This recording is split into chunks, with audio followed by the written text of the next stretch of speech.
જય દ્વારકાધીશ ભાઈ. અત્યારે જેધણિયા જેસલમેર રોડ ઉપર છું. હજી તો 133 કિલોમીટર સીધું જાય ત્યારે જેસલમેર આવશે.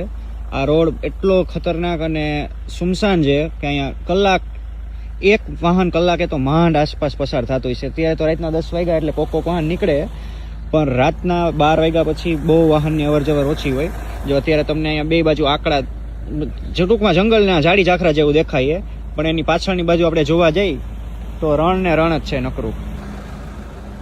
એક તો ચારે બાજુ રણ હે ને પાછું અત્યારે તાપમાન છે 18 ડિગ્રી. અને જો આવા રોડ ઉપર ક્યાંય ઉભા રહ્યો તો રણના લીધે શું જંગલી જનાવર, સાપ ને વીછી ને એનો ડર હોય. તો આવી ઝાડી ઝાખરાવાળી જગ્યાઓમાં બહુ ઊભું રહેવું નહીં. ટૂંકમાં રોડ ઉપર જ તમારે ઊભું રહેવું નહીં. અહીંથી ગાડી લઈને તમે નીકળતા હોય તો તમારે વાતનું ખાસ ધ્યાન રાખવું કે તમારું પેટ્રોલ, સીએનજી કે ડીઝલ ગમે એ ગાડી હોય તો તમે ફૂલ કરાવીને નીકળો. અને પાણીની બોટલ, નાસ્તો એવું બધું તમારી સુવિધા જોડે રાખો.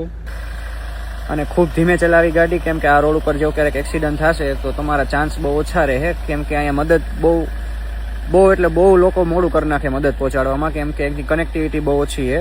રોડ ભલે સારા રહ્યા પણ તોય ધ્યાન રાખવું આપણે. અડધી કલાકથી આયલો આવું આ રોડ ઉપર, હજી એક વાહન સામું મળ્યું નથી.